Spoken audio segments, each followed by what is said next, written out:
कैसी हो अम्मा? हाँ मैं ठीक हूँ, आप कैसे बच्चा? बस मैं ठीक हूँ। ये देखो आपके लिए गरम गरम पूरी लाई है, अभी खा लो, आप नाश्ता कर लो, ठीक है? हाँ ठीक है। ठीक है बच्चा तू मेरा कितना ध्यान रखती है बेटा। अच्छा मुझे कोई काम से जाना है तो मैं आती हूँ, फिर आपसे आके मिलती हूँ। खा लेना ये नाश्ता। बेटा संभल के जाना।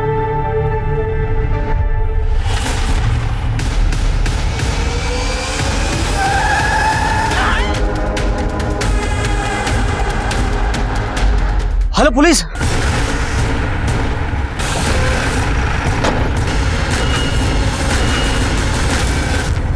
फोन किसने किया था? मैंने किया सर।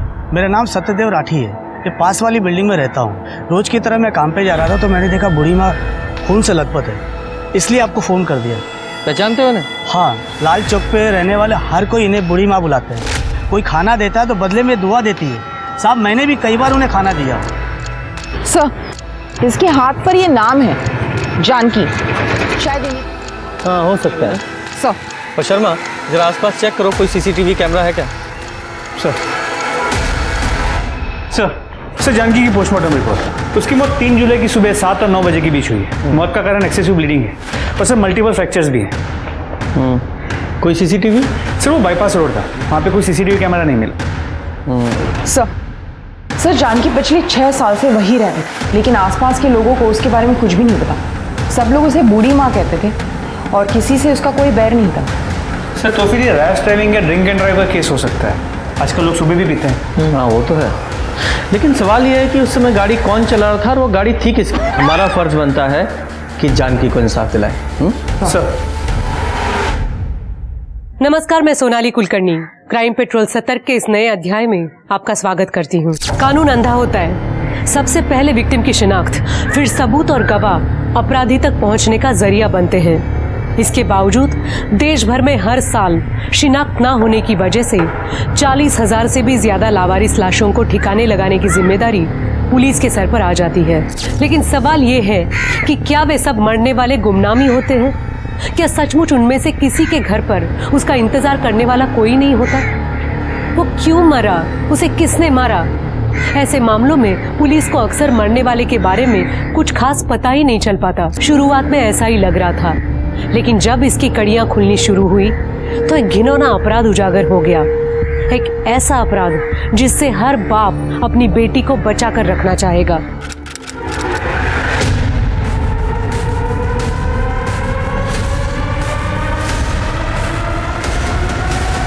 हम आपसे बेइंतहा मोहब्बत करते हैं साहिबे आलम, लेकिन आप आका हैं और हम कनीज। हमारी इन आंखों से हमारे ख्वाब मत छीनिए शहजादे,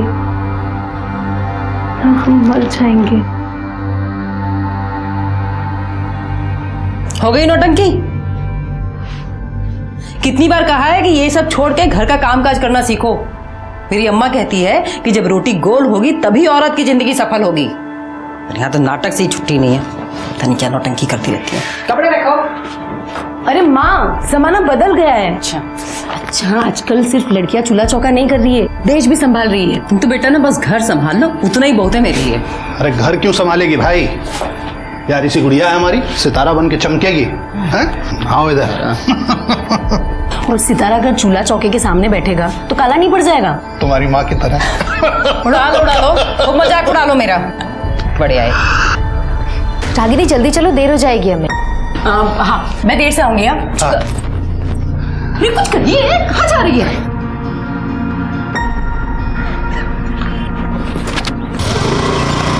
बाय बाय। संभल कर जाना। लड़की को ज्यादा छूट दोगे ना तो लोग गाली देंगे। अरे कौन गाली देगा भाई, अब लड़की हमारा नाम रोशन करेगी तब देखना वही लोग ताली भी बजाएंगे।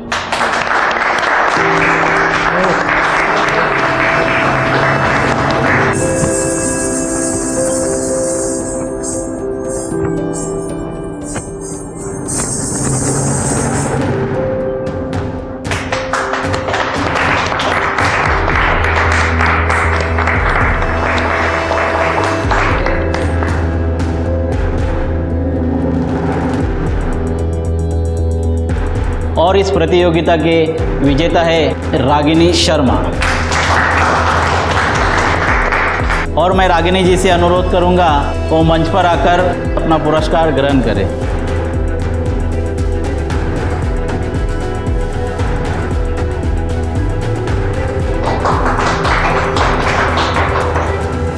मुबारक। Thank you.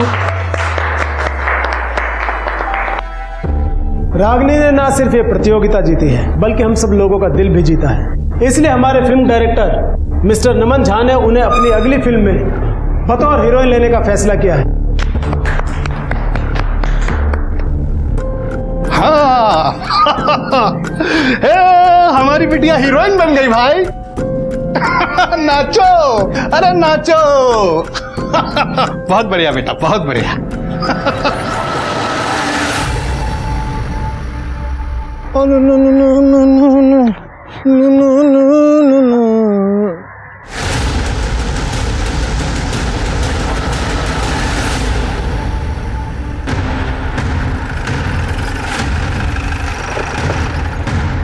आइए साहब।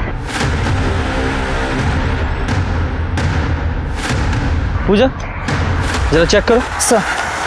जरा आसपास चेक करो तुम लोग। इस लड़की की बॉडी का कैसे पता चला?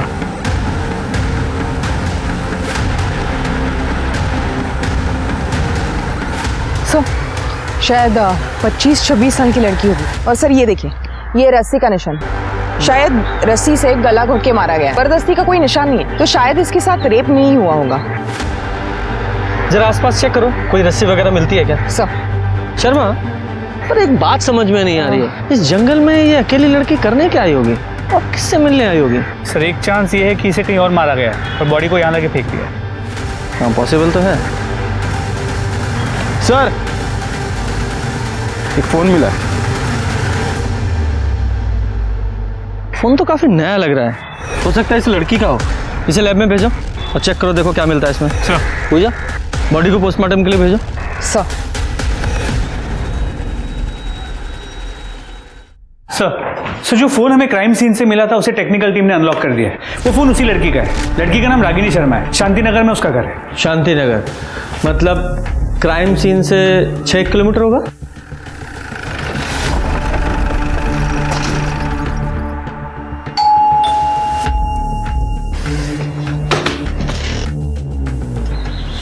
खुला? कोई है? चलो घर चेक करो। सर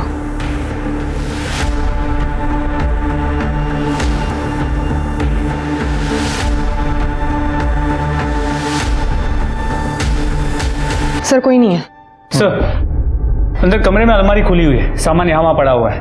लगता है मामला चोरी का है। चोरी यहाँ हुई और रागिनी की लाश हमें यहाँ से 6 किलोमीटर दूर वहाँ जंगल में मिली। सर हो सकता है ये 2 अलग अलग लोगों का काम हो। सर मुझे लगता है कि मर्डर यहाँ किया गया है और बॉडी को डंप वहाँ कर दिया गया। हाँ हो सकता है, पॉसिबल है। सर एक डैमेज फोन मिला। फोन को लैब में भेजो और इसका डेटा रिकवर करवाओ। फॉरेंसिक टीम को बुलाओ और पूरे घर से फिंगरप्रिंट्स उठवाओ। सर ये जल्दी से जल्दी फोन करो और रिपोर्ट जल्दी से जल्दी मंगाना। सर क्या हुआ? आप लोग कौन है? सर मैं रचना और ये मेरे हस्बैंड है चिंतन। हम यहाँ पड़ोस में रहते हैं। यहाँ जो रागिनी रहती है आप लोग उसे जानते हैं? हाँ सर, हम 3 साल से पड़ोसी हैं, बल्कि मैं तो उसे अपनी बहन मानता हूँ। लेकिन क्या हुआ क्या सर? आपकी मुंह बोली बहन का खून हो गया है और उसकी लाश हमें यहाँ से 6 किलोमीटर दूर झाड़ियों में मिली है।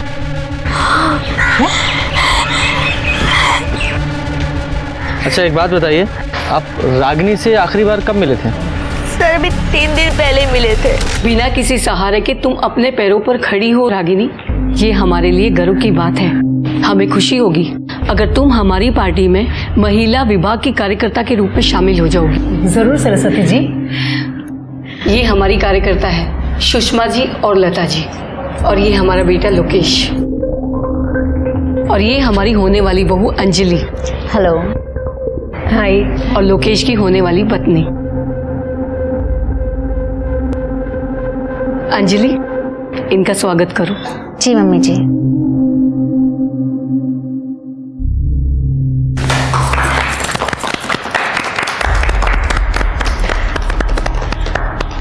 अब हम चलते हैं, चलो।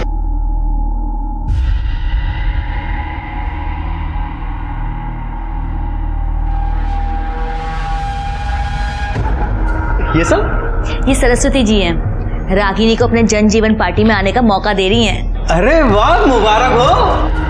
ओ हेलो, कहाँ खोई हुई हो बहना?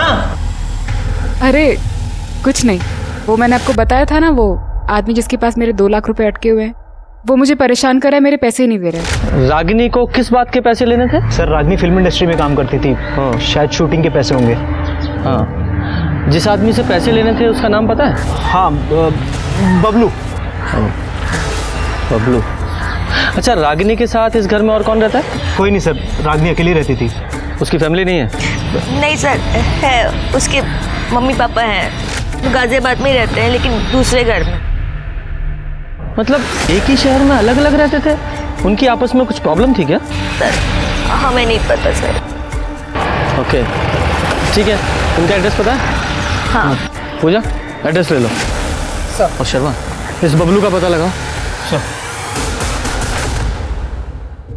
नमस्कार इंस्पेक्टर साहब। सर आप यहाँ? हमें रागिनी की मौत का बहुत दुख है। वो हमारी पार्टी की कार्यकर्ता थी। आप उसके कातिलों को जल्द से जल्द ढूंढिए। अगर इस काम में हमारी किसी भी तरह की मदद की जरूरत हो तो हमें बताइए। जी सर, श्योर। नमस्कार सर। सुनो ना, सर जा रहे हैं हम, अभी बात कर लें क्या? अभी नहीं दोस्तों, बाद में। अभी मौका है हमारे पास, अभी बात कर सकते हैं हम। इतना गर्म माहौल हो रखा है, बाद में आराम से करते हैं ना। रुको।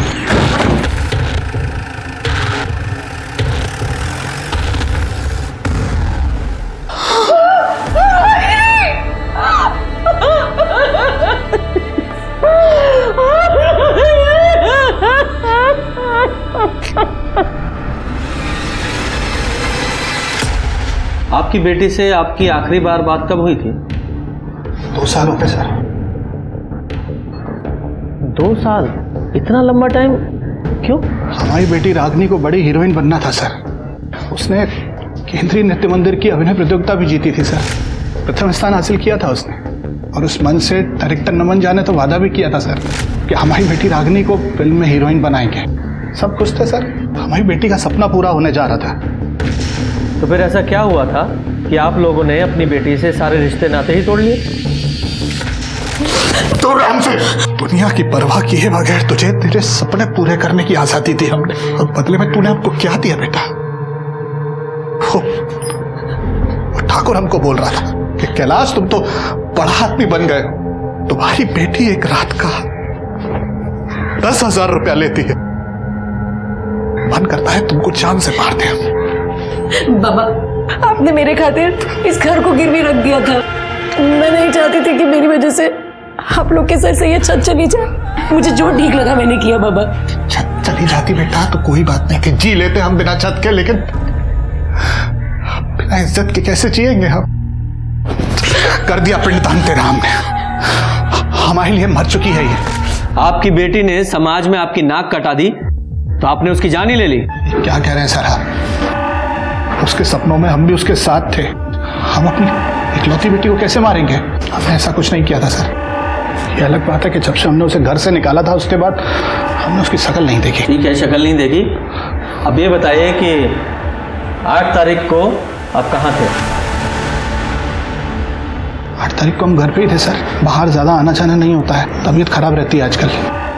साहब आपसे एक विनती है, आप मेरे बेटे के कातिलों को पकड़ना जरूर। जी। हमारी बेटी को इंसाफ दिलाइए सर।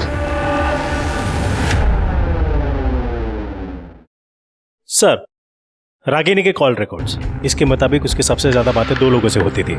एक उसके नेबर रचना और दूसरा बबलू दुबे। ये वही बबलू दुबे तो नहीं है जिसके बारे में चिंतन ने बताया था? सर लगता तो ऐसे ही है। करता क्या है ये? लड़कियों की दलाली करता है। मतलब ये बात कंफर्म है कि रागिनी प्रोस्टिट्यूशन के बिजनेस में थी? जी सर, अब तक की इन्वेस्टिगेशन में तो यही बात सामने आई है। इस बबलू का बैकग्राउंड चेक किया सर, इसका क्रिमिनल रिकॉर्ड है, रेप केस में अंदर जा चुका है। ये रागिनी ने इसे 2 लाख रुपए भी दे रखे थे और इसका क्रिमिनल रिकॉर्ड भी है। इसकी सर्च कहाँ तक पहुँची? सर उसका फ़ोन अभी बंद है। उसके मोबाइल की लास्ट लोकेशन मेरठ की है। शर्मा, मेरठ गाजियाबाद किसी भी बिल में छुपाओ, ढूंढो उसे। सर। सर सर, रागिनी की पोस्टमार्टम रिपोर्ट। इस रिपोर्ट के हिसाब से रागिनी की मौत 8 अक्टूबर को शाम 5 से 7 बजे के बीच हुई थी। तब वो 3 महीने प्रेग्नेंट थी। क्या? हाँ सर। सर, रागिनी प्रोस्टिट्यूशन में थी। ये बच्चा शायद उसके किसी कस्टमर का हो। नहीं पूजा, मुझे तो ऐसा नहीं लगता, क्योंकि जो भी औरतें इस प्रोस्टिट्यूशन के बिजनेस में होती हैं बहुत सतर्क होती हैं, सेफ्टी का ध्यान रखती हैं। ऐसा हो सकता है कि रागिनी का कोई बॉयफ्रेंड हो, वो उससे प्रेग्नेंट हुई हो, और फिर रागिनी ने शादी के लिए उस बॉयफ्रेंड पर दबाव डाला, उसने इनकार किया और मार डाला। सर, हो सकता है उसका कोई रेगुलर कस्टमर हो, ये बच्चा उसी का हो, और ये रागिनी उस कस्टमर को ब्लैकमेल कर रही हो, इसलिए उसने रागिनी को मार दिया होगा। अब ये पॉसिबिलिटीज तो बहुत सारी हैं। रागिनी से जुड़े जितने भी लोग हैं सबकी डिटेल्स निकालो, और ये चिंतन और रचना, उससे भी पूछताछ करनी है। हो सकता है सर, रागिनी का बॉयफ्रेंड उससे अक्सर मिलने आया करता था। लंबा चौड़ा लड़का था, करीब 6 फीट का, बाइक से आता था। बाइक का नंबर याद है? नहीं सर, नंबर तो नहीं याद, लेकिन सर वो हेलमेट पहन के आता था और बिना हेलमेट उतारे अंदर चला जाता था। उसके हेलमेट में ना कुछ स्टिकर सा बना हुआ था, बैलगाड़ी का। बैलगाड़ी? जी, मैंने उससे एक बार पूछा भी था।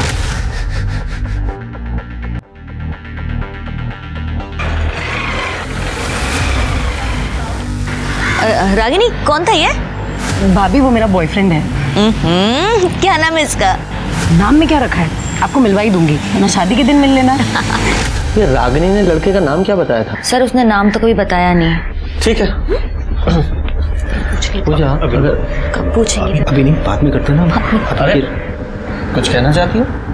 मैंने उस दिन भी नोटिस किया तुम कुछ कहने की कोशिश कर रही थी। घबराओ मत, जो कुछ भी है साफ साफ बताओ, किसी से भी घबराने की जरूरत नहीं है। बताओ, आराम से बैठ के बताओ। बोलो, क्या कहना चाहते? सर, मैं 10 साल की थी जब मैं अपने माँ बाप से अलग हो गई। मेरे पापा रोज दारू पीते थे और रात को घर आके मुझे और माँ को मारते थे। मेरी माँ मुझसे बहुत प्यार करती थी। उस दिन दिवाली का दिन था और बाबा फिर से दारू पी के आए थे।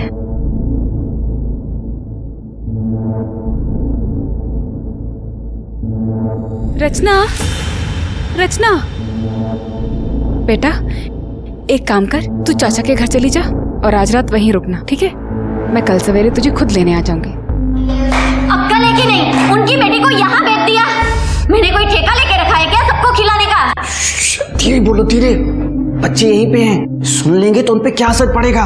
और वैसे भी भैया की बेटी है वो। भैया की बेटी है तो क्या मैं डरती हूँ? भैया की बेटी है तो उनको बोलो उनकी बेटी को खिलाए।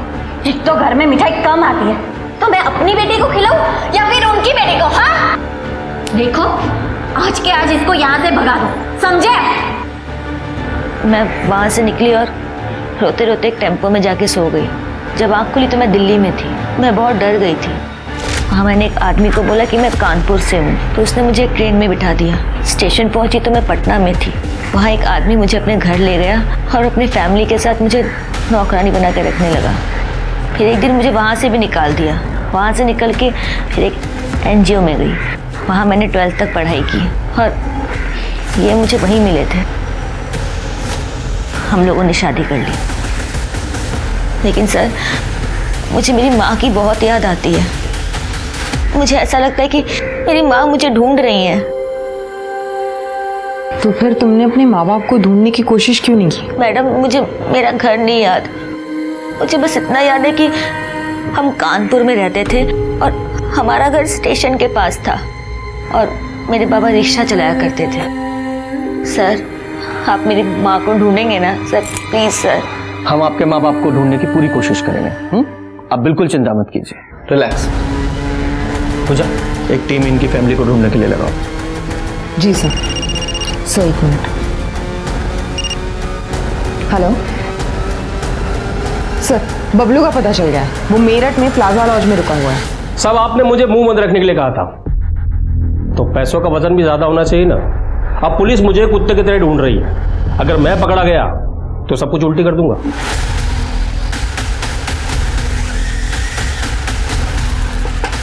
कौन है?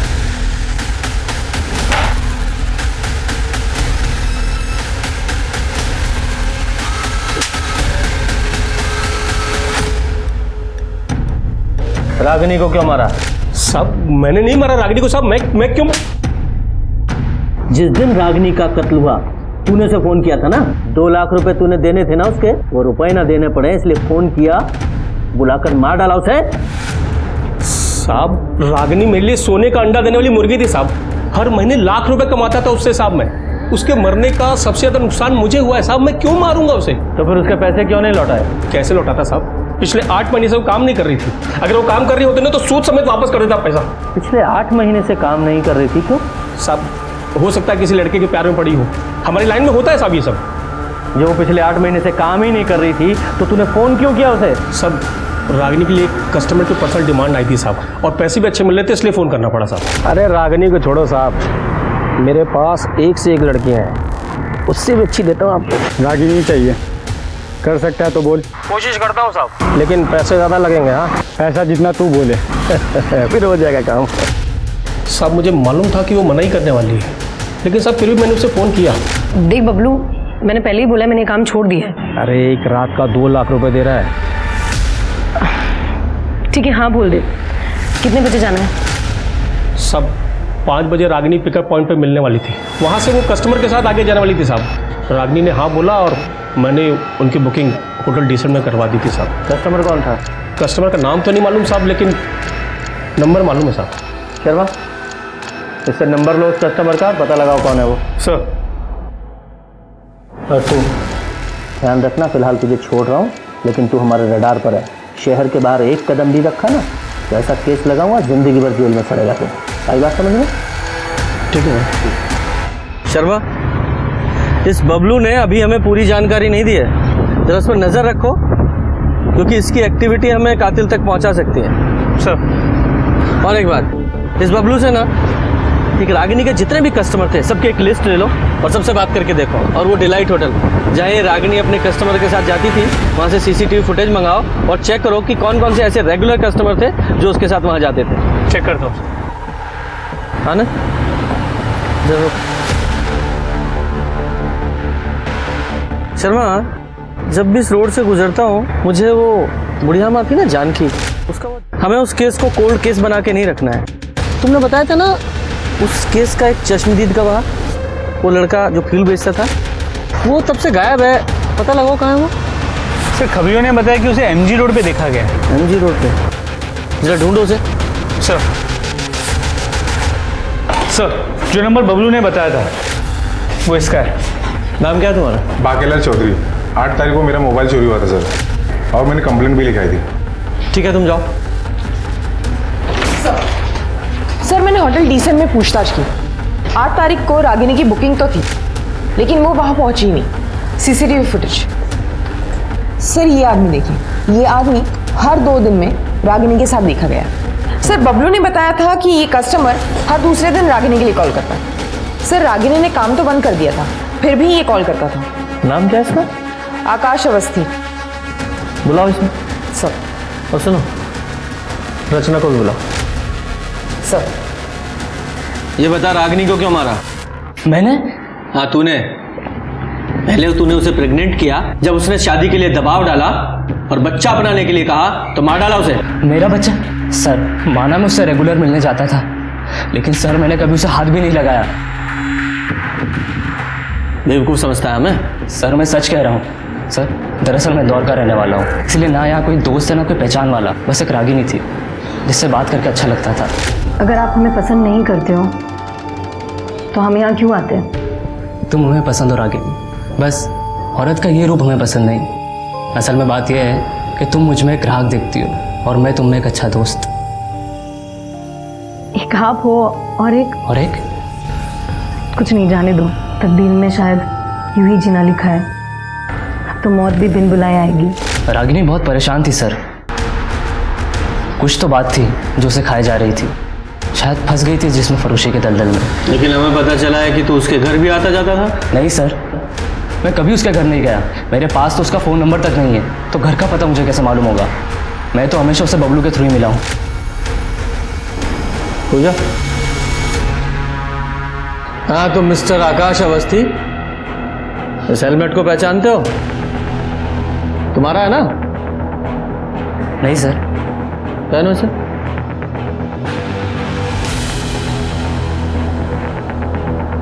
रचना, घूम जाओ।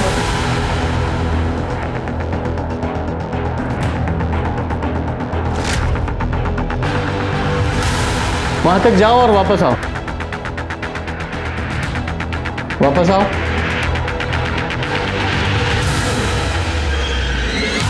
सर शायद ये वो नहीं है।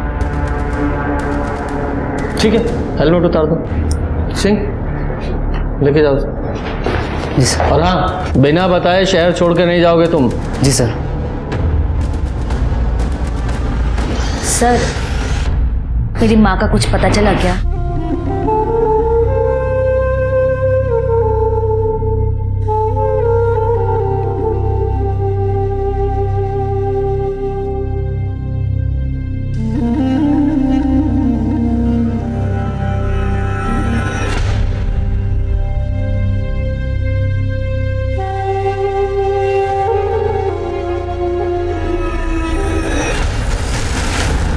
तुम जानती हो ना? हाँ सर, रागिनी ने मिलवाया था एक बार। रागिनी ने बहुत मानती थी, इन्हें खाना पानी कंबल सब देती थी। और क्या जानती हो इनके बारे में? सर और तो कुछ नहीं पता मुझे। ठीक है, अभी तुम जाओ और डोंट वरी, तुम्हारी माँ जल्दी ही मिल जाएगी। Thank you sir.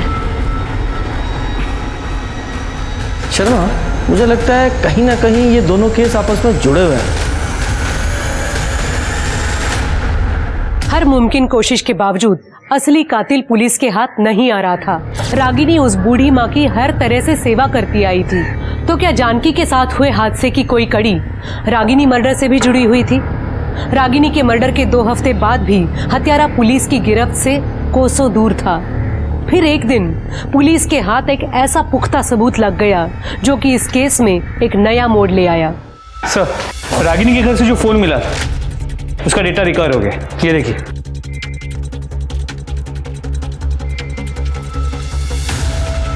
चलो।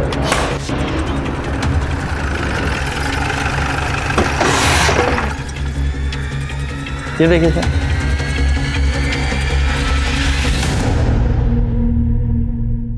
देव प्रसाद शुक्ला जी, आपके और रागिनी के ताल्लुकात थे? ओपोजिशन की अच्छी चाल है मुझे बदनाम करने की। ये फोटो झूठी है। सर, हमने सारे फोटोज की जांच कराई है, किसी भी फोटोज के साथ कोई भी छेड़छाड़ नहीं की गई है। मैंने कहा ना झूठी, फोटोशॉप की है। सर एक काम करते हैं, आपका डीएनए टेस्ट करा लेते हैं, सब क्लियर हो जाएगा। मुझे डीएनए टेस्ट नहीं कराना। निकलो यहाँ से।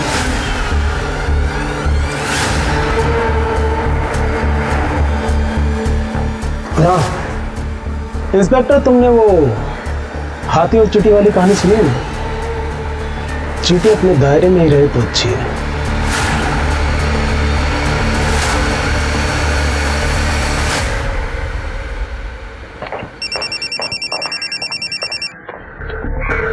शर्मा एक मिनट। जैन सर जी, सॉरी सर जी, ध्यान रखूंगा। जैन सर। क्या हुआ सर? कुछ नहीं। इस देव प्रसाद शुक्ला के खिलाफ हम सिर्फ इन फोटोग्राफ्स के आधार पर कार्रवाई नहीं कर सकते। हमें इसके गिरबान तक पहुंचने के लिए कुछ और पुख्ता सबूत चाहिए। शर्मा, तुम्हें याद है रागिनी के फादर ने हमें बताया था कि रागिनी को एक डायरेक्टर ने फिल्म ऑफर की थी। क्या नाम था उस डायरेक्टर का? नमन झा। नमन झा, बात करो उससे और पता करो कि क्या हुआ था उस कार्यक्रम में, क्योंकि उस कार्यक्रम में ये देव प्रसाद शुक्ला और उसकी पत्नी दोनों शामिल थे। पर हो ना हो, मुझे लगता है कि इस सारे चक्रव्यूह की शुरुआत उसी प्रतियोगिता से हुई है। सर, उस प्रोड्यूसर नमन झा से बात हुई। वो इस वक्त लंदन में अपनी फिल्म की शूटिंग कर रहा है। उसने कहा कि देव प्रसाद शुक्ला के कहने पे उसने रागिनी को फिल्म तो ऑफर की थी, लेकिन ना वो कभी रागिनी को मिला है, ना उसके बारे में कुछ जानता है। सर एक और बात, ये रागिनी जिस घर में रहती थी वो उसी के नाम पर रजिस्टर्ड है। 40 लाख की प्रॉपर्टी कैश दे के खरीदी। 40 लाख रुपए कैश दे के खरीदा? मुझे नहीं लगता कि रागिनी के पास इतना पैसा होगा। हो ना हो ये देव प्रसाद शुक्ला इसका इस मर्डर में जरूर हाथ है। ये देव प्रसाद शुक्ला और उसके आदमियों पर नजर रखो और साथ ही साथ बबलू पे। एक मिनट सर। हेलो, ठीक है मैं पहुंचती हूँ। सर कानपुर में रचना की माँ जिस मोहल्ले में रहती थी उसका पता चल गया। Very good. काम करो, तुम वहाँ के लिए निकलो। सर। और शर्मा, तुम ये बबलू पर नजर रखो। सर। पुलिस हर मुमकिन कोशिश कर रही थी, लेकिन एक तरफ रचना की मां को ढूंढना आसान नहीं था, तो दूसरी तरफ रागिनी मर्डर केस में भी पुलिस कई अनसुलझे सवालों से जूझ रही थी। रागिनी के घर आने वाला उसका बॉयफ्रेंड आखिर कौन था? देव प्रसाद शुक्ला के साथ रागिनी के क्या संबंध थे? और सबसे बड़ा सवाल, रागिनी जिस्म फरोशी के उस जाल में आखिर कैसे फंसी? ये लो, ये पिटीशन है, साइन करा देना। सर हमने सभी सस्पेक्ट्स पे नजर रखी थी। सर ये कुछ फुटेजेस देखिए। सर ये आजाद नगर के पार्किंग लॉट की फुटेज है। यहाँ पर बबलू, ये देखिए, इससे पैसे ले रहा है और पैसे लेके चला गया। पर सर यही आदमी रागिनी के मर्डर से एक दिन पहले उसके घर के आसपास मंडराता हुआ नजर आ रहा है। ये तो देव प्रसाद का बॉडीगार्ड है। क्या नाम है इसका? सर ओम प्रकाश। लेके आओ इसे।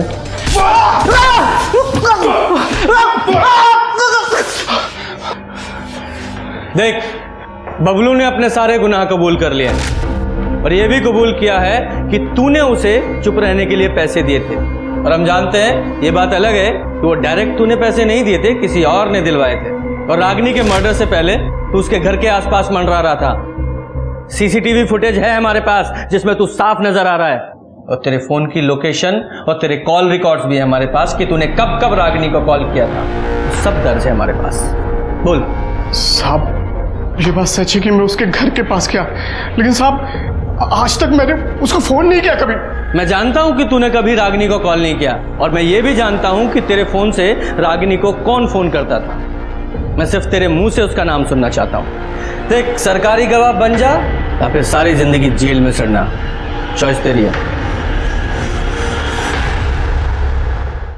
हाथी और चींटी की कहानी सुनी है मैंने शुक्ला जी, और यह भी सुना है कि चींटी अगर एक बार हाथी के कान में चली जाए तो उसे तांडव करवा देती है।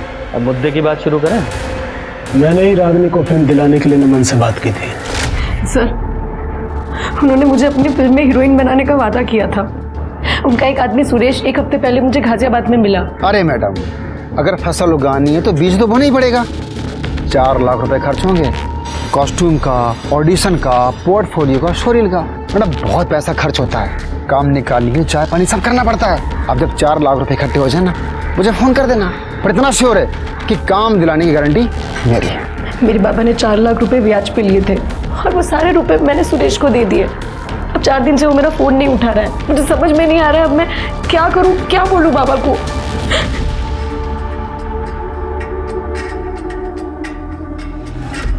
रो मत रागिनी, मैं तुम्हारे पैसे दिलवाऊंगा, मैं तुम्हें हीरोइन बनाऊंगा। मैं हूं ना, परेशान मत हो।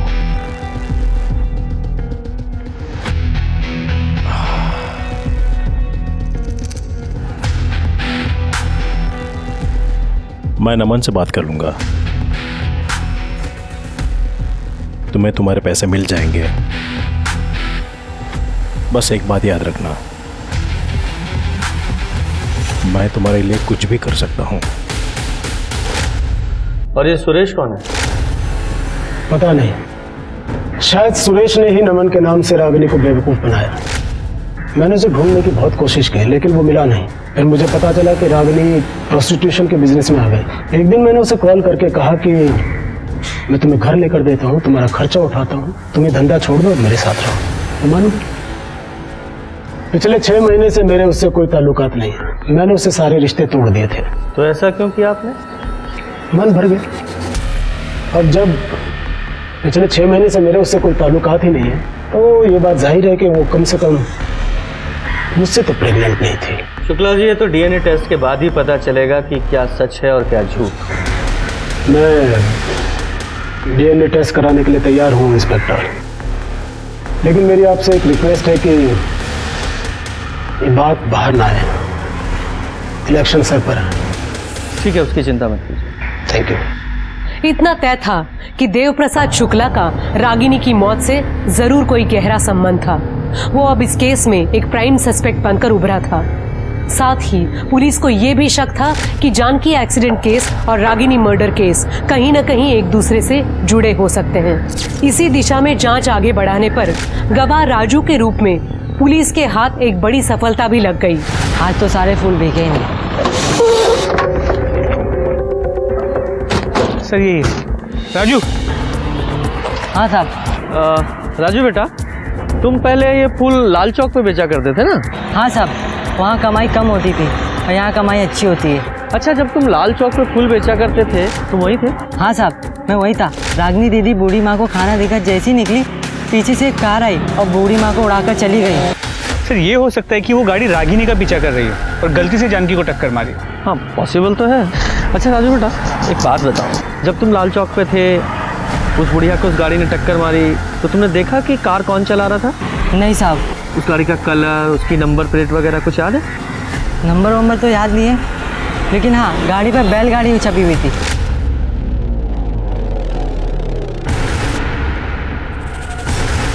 शर्मा, ये दोनों केस एक दूसरे से जुड़े हुए हैं। वो बैलगाड़ी का निशान रागिनी के बॉयफ्रेंड के हेलमेट पर भी था। जी सर। हाँ, यही बैलगाड़ी थी।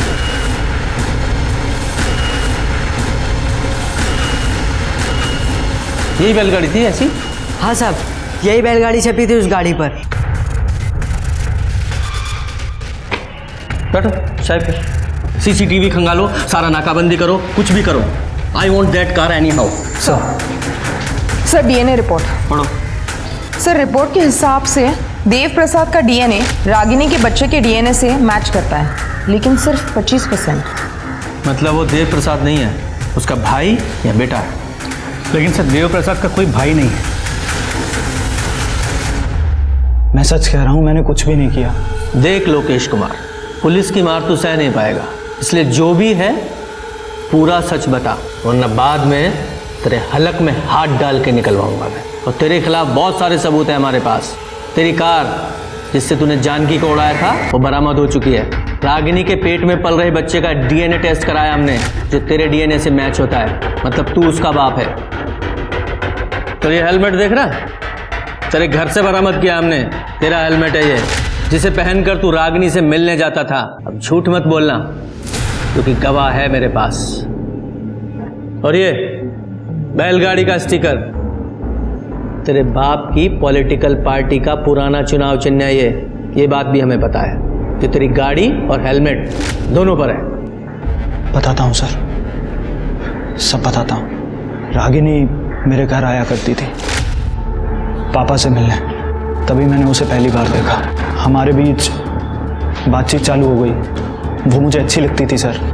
रागिनी पापा के जाल में फंस चुकी थी, ये बात मैं जानता था, इसलिए मैं उससे छुप छुप के मिलने लगा।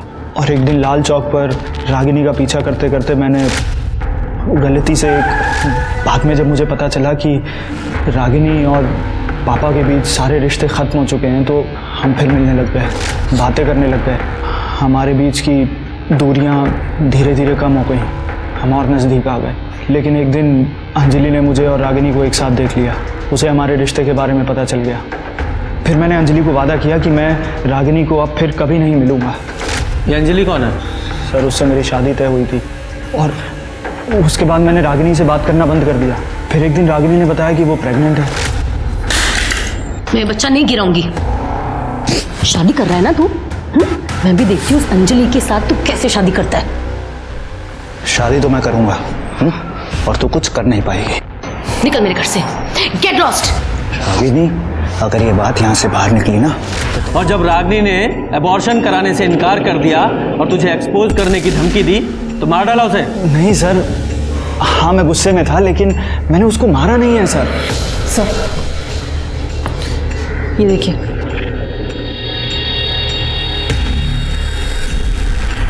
तूने नहीं मारा ना रागिनी को? नहीं सर। तो ये क्या है? रिपोर्ट है ये, इसमें साफ साफ लिखा है तेरी गाड़ी में रागिनी के बाल मिले और स्पर्म के ट्रेसेस जो रागिनी का गला घोटने से पहले उसे सुंघाया गया था। बोल। सर मेरी गाड़ी है, दो दिन पहले ही वापस आई है, लेकिन ये गाड़ी तो मैं, सर वो गाड़ी तो मैंने किसी को दी थी। किसको?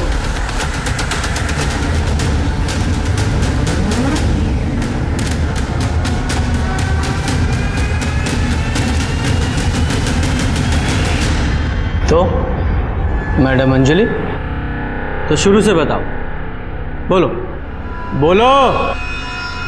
सर, लोकेश और रागिनी को रंगे हाथों पकड़ लिया था। लोकेश ने मुझे प्रॉमिस किया था वो उससे कभी नहीं मिलेगा, लेकिन फिर भी वो उससे मिलने गया। मैंने उसका पीछा किया, वो रागिनी के घर के अंदर चला गया, मैं वहीं खड़ी थी। कुछ देर बाद वो वापस आया।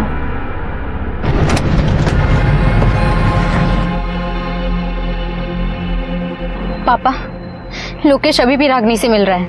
आई want to kill that. Ragini से छुटकारा पाना चाहती हो? मैं मदद कर सकता हूँ। कितने पैसे दे पाओगी? जो तुम बोलो। कितने में डील हुई थी? 10 लाख। कौन था वो आदमी? उससे पहले मैंने उसे कभी नहीं देखा था। तुमने उसके साथ 10 लाख रुपए की डील की और तुम्हें पता ही नहीं वो कौन आदमी था? बेवकूफ समझाया मैं? जब डील की थी तब तो शक्ल देखी थी ना? स्केच बनवा सकते हो? जी सर।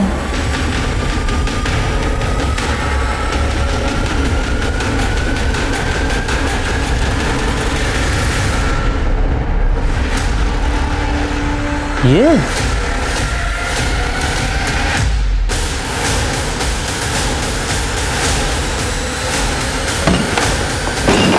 पूरे घर की अच्छे से तलाशी लो, कोई भी कोना छूटना नहीं चाहिए। सर, आप लोग यहाँ पर, क्या हुआ है सर? चिंतन कहाँ है? चिंतन तो घर पे नहीं है, लेकिन क्या हुआ? अभी पता चल जाएगा क्या हुआ है।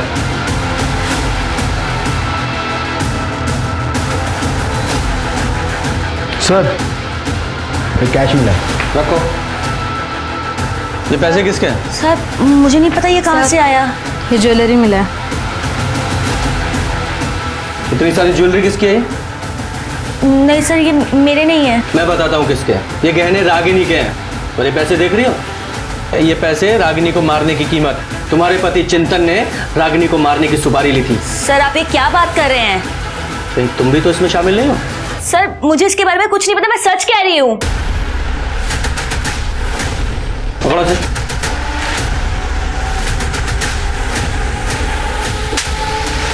रागिनी को क्यों मारा तूने?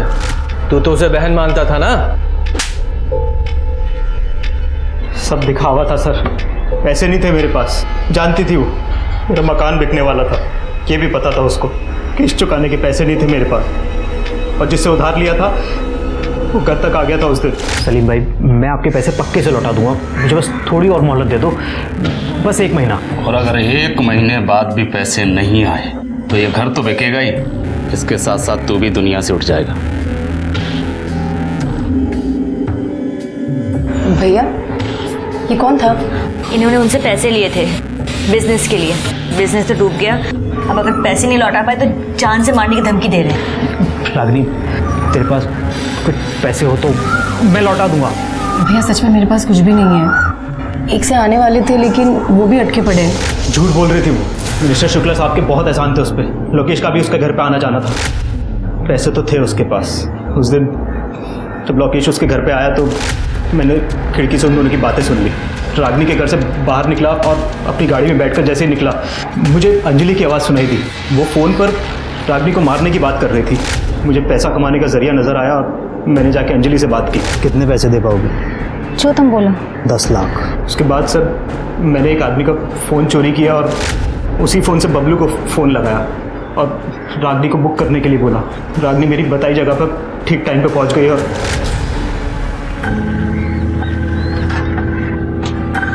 अरे चिंतन भैया, आप लोकेश की गाड़ी में? हाँ, उसी ने भेजा है मुझे।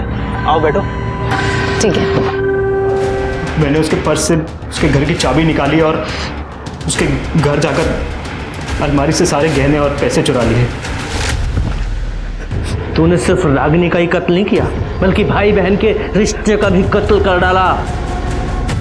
चिंतन को रागिनी के खून के इल्जाम में उम्र कैद की सजा सुनाई गई। वहीं रागिनी की हत्या में भागीदार अंजलि को भी गिरफ्तार कर सलाखों के पीछे भेज दिया गया। साथ ही लड़कियों को जबरदस्ती जिस्म फरोशी के दलदल में उतारने वाले देव प्रसाद शुक्ला और बबलू को भी सख्त सजा हुई। सर, फाइनली केस तो खत्म हुआ? नहीं शर्मा, अभी केस खत्म नहीं हुआ है। एक बड़ा काम करना भी बाकी है।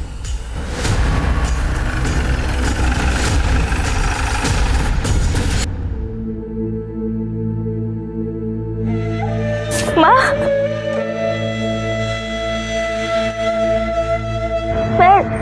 रचना,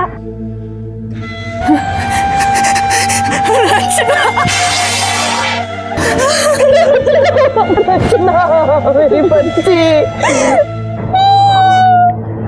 तू कहाँ चली गई थी रचना? माँ को छोड़ के कहाँ चली गई थी?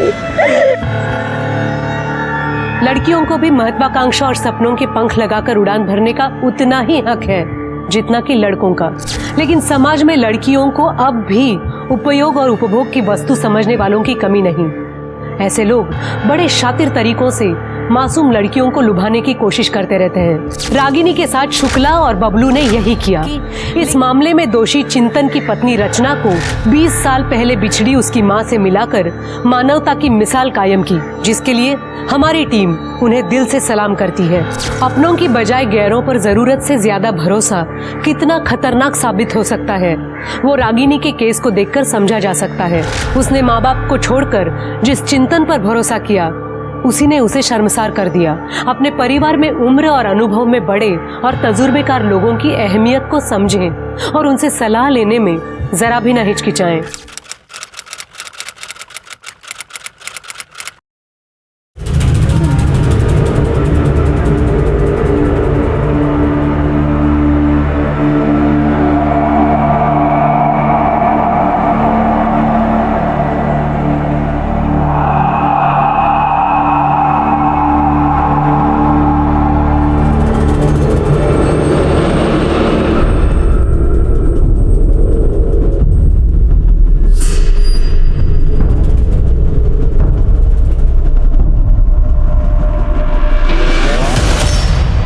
नमस्कार, मैं सोनाली कुलकर्णी क्राइम पेट्रोल सतर्क की श्रृंखला में आपका स्वागत करती हूँ। कई बार मीडिया का दबाव केस सॉल्व करने में अहम भूमिका निभाता है। जब कोई केस अखबार की सुर्खियां बनता है, टीवी पर उसे लेकर डिबेट होती है, तो स्वाभाविक रूप से जनता भी उस केस से जुड़ती है, जिससे पुलिस और प्रशासन पर उस केस को सॉल्व करने का दबाव बढ़ता है। आफिया का केस भी अखबार और न्यूज चैनल पर काफी उछला। यही नहीं, इलेक्शन के दौरान चुनावी मुद्दा भी बना। पर अफसोस कि इंसाफ के बजाय आफिया की अम्मी नजमा को सिर्फ खोखले वादे और झूठी उम्मीदें ही मिली। मानो आफिया की केस फाइल नेताओं के लिए वोट बटोरने का एक जरिया बनके रह गई। आइए जानते हैं क्या थी आफिया की कहानी।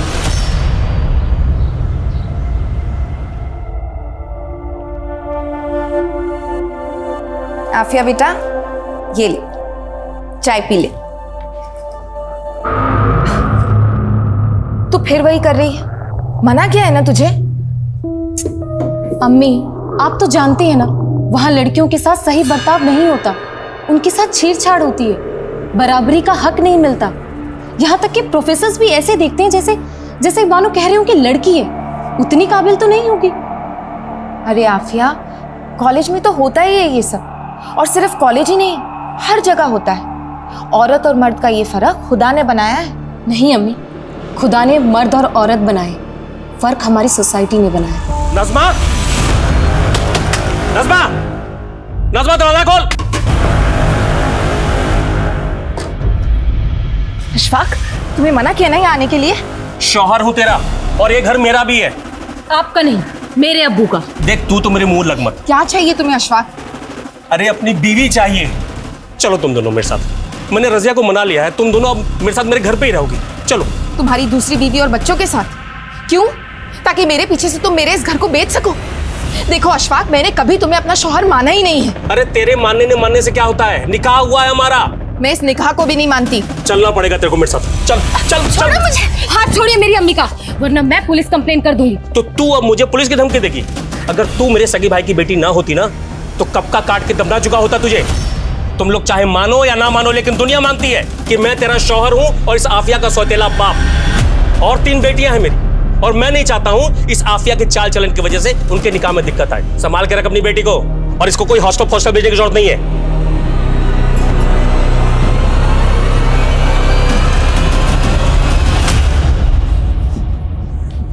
अम्मी, आप क्यों सहती हैं ये सब? तू नहीं समझेगी आफिया, ये दुनिया एक अकेली औरत के लिए कितनी जालिम है। प्लीज अम्मी, आप ये औरत होने की दुहाई मत दो। ये बोलो कि आप कमजोर हो। किस बात का डर है आपको? हाँ, आखिर आप पुलिस कंप्लेन क्यों नहीं करती? शरीफ घर की औरतें पुलिस कोर्ट कचहरी के चक्कर में नहीं पड़ती बेटा। अरे अम्मी, आप समझते क्यों नहीं हो? मुझे वहाँ हॉस्टल में आपकी फिक्र लगी रहती है। अरे मुझे कुछ नहीं होगा, तू बस अपना ख्याल रख और थोड़ा हंस दे। अब चल, पैकिंग करनी है ना, चल जल्दी।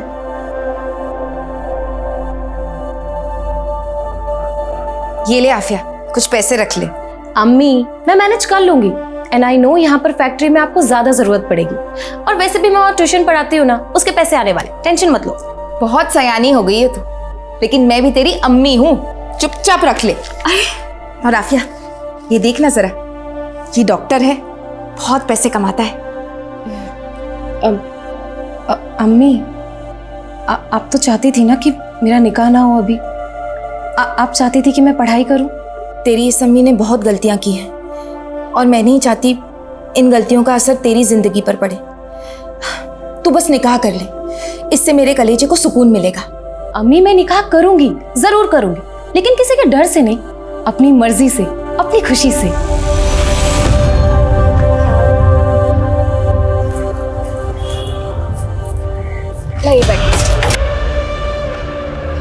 अच्छा अम्मी, आप जाइए। मैं रुकती हूँ ना बस आने तक। अरे अम्मी, आपको काम के लिए देरी हो जाएगी, आप जाइए ना, मैं बस लेकर चली जाऊँ। ठीक, ख्याल रखना अपना। खुदा हाफिज। खुदा हाफिज।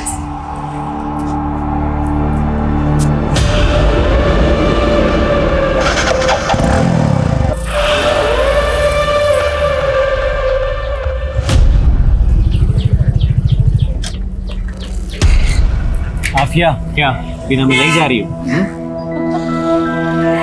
नहीं, ऐसी कोई बात नहीं है। जा रही है वो आफिया अपने हॉस्टल, पता है ना क्या करना है।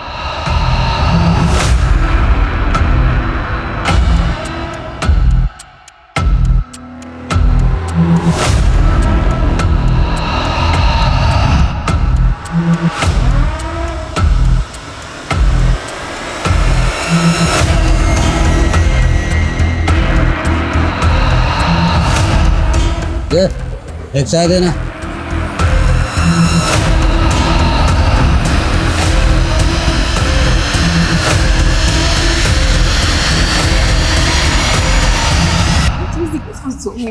हे गाइस, हाय, हमारी झांसी की रानी आ गई। Good, how are you? Good good. यार, तूने पोस्टर इतने कमाल के बनाया ना कि उन्हें देख के मजा ही आ गया, सीरियसली। पता है शगुन, पूरी रात लगी मुझे इन पोस्टर्स को बनाने में, अम्मी तक को टाइम नहीं दे पाई। तो तूने अपनी पूरी छुट्टी इस नुक्कड़ नाटक पे वेस्ट कर दी? और नहीं तो क्या। कमाल है तू भी। वो तो मैं हूँ। अच्छा लिसन, अभी मैं चली फ्रेशन अप होने, तुम लोग अपने गॉसिप कंटिन्यू करो। हाँ, तुम्हें जरूरत भी है, जाओ। चल चल।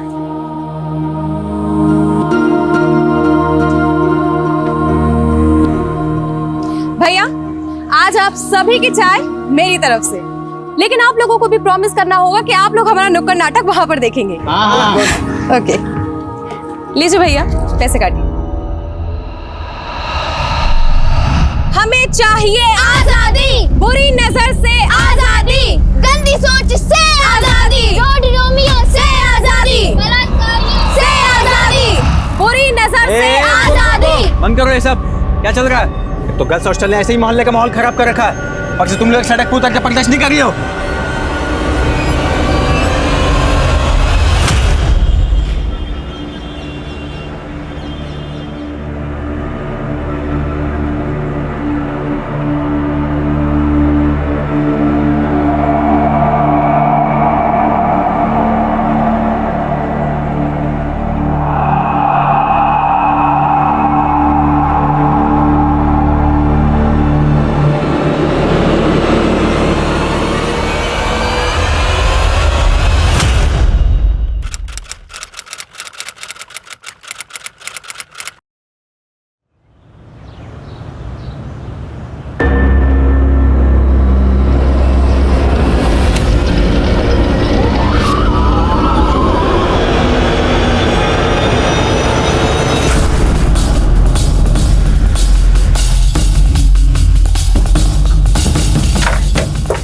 जय सर, आप यहाँ, आपको इस वक्त ड्यूटी ज्वाइन नहीं करनी चाहिए थी।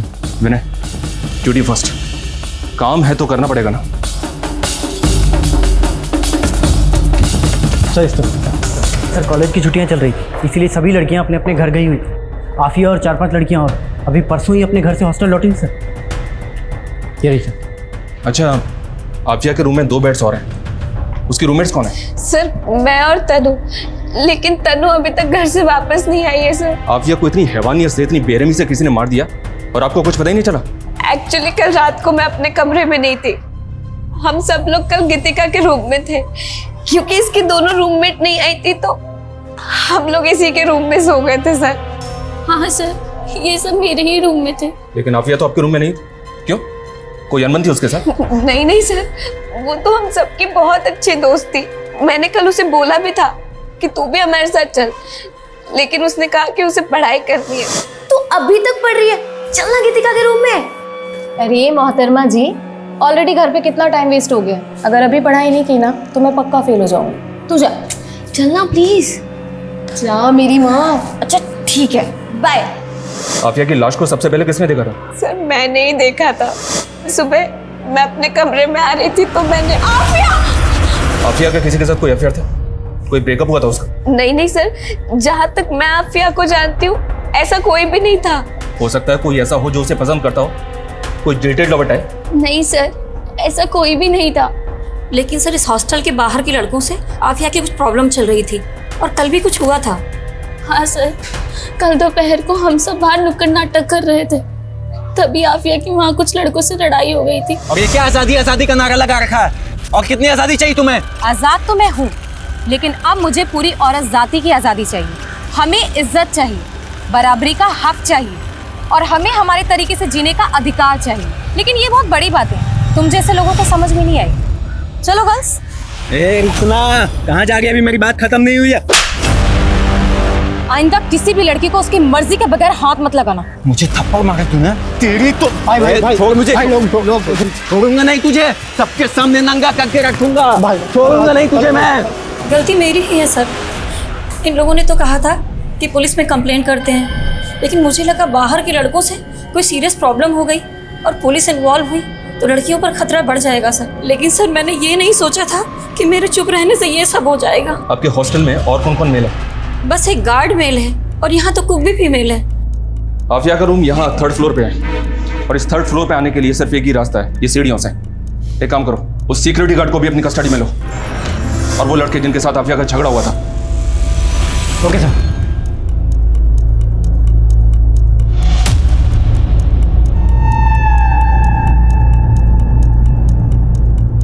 विनय, ये देखो, यहाँ पे खून के धब्बे हैं। हमें ऊपर कॉरिडोर में कहीं भी किलर्स के फुट भी नहीं मिले, ना ही सीढ़ियों पे, लेकिन यहाँ पे एक काम करो, यहाँ के प्रिंट लो और लड़की की बॉडी को पोस्टमार्टम के लिए भेजो। Okay sir.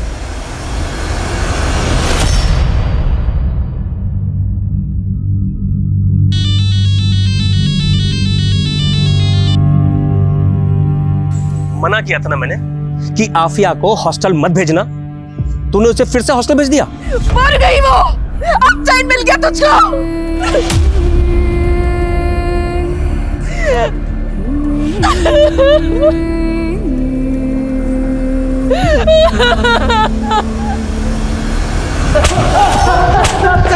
कुछ नहीं किया सर मैंने।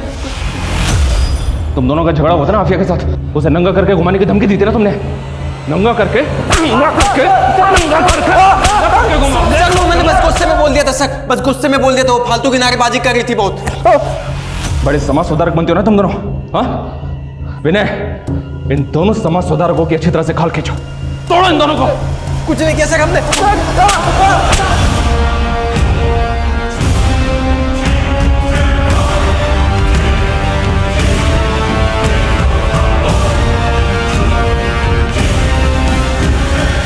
सर हमने गार्ड और उन लड़कों की हैंडराइटिंग को नोट पर लिखी हैंडराइटिंग से मैच किया है। सर मैच नहीं हो रही है और आफिया की पोस्टमार्टम रिपोर्ट भी आ गई है सर। सर पर गहरी चोट लगने की वजह से उसकी मौत हुई थी। सर रेप तो कंफर्म नहीं हुआ, बॉडी पर कोई डीएनए तो नहीं मिला, लेकिन सर नोचने के निशान है।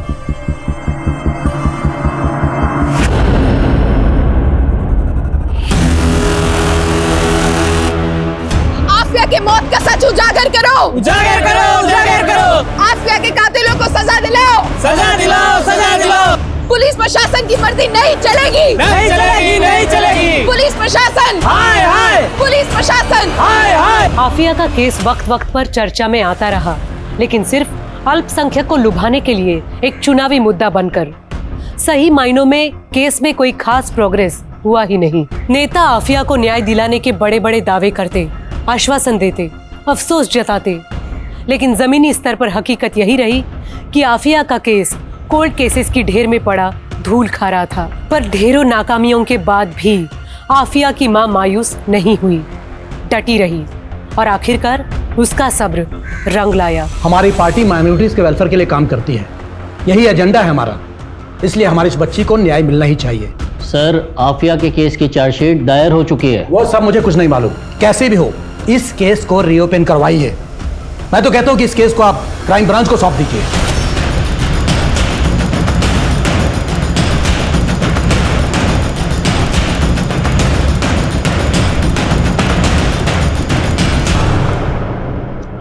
सर, इस केस में इन्वेस्टिगेशन करने जैसा कुछ है नहीं। आपको भी पता है ये सिर्फ एक पॉलिटिकल स्टंट है। लोगों को बहकाने के लिए किया जा रहा है। जानता हूं जिंदल, लेकिन ऊपर से ऑर्डर्स है, इन्वेस्टिगेशन तो करनी पड़ेगी।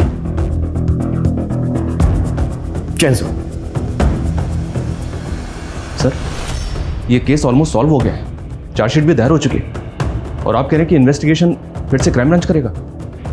एनीवेज, हमने इस केस में संतोष को अरेस्ट किया है, ये बात तो आपको पता ही होगी। लेकिन किस बिना पे अरेस्ट किया था?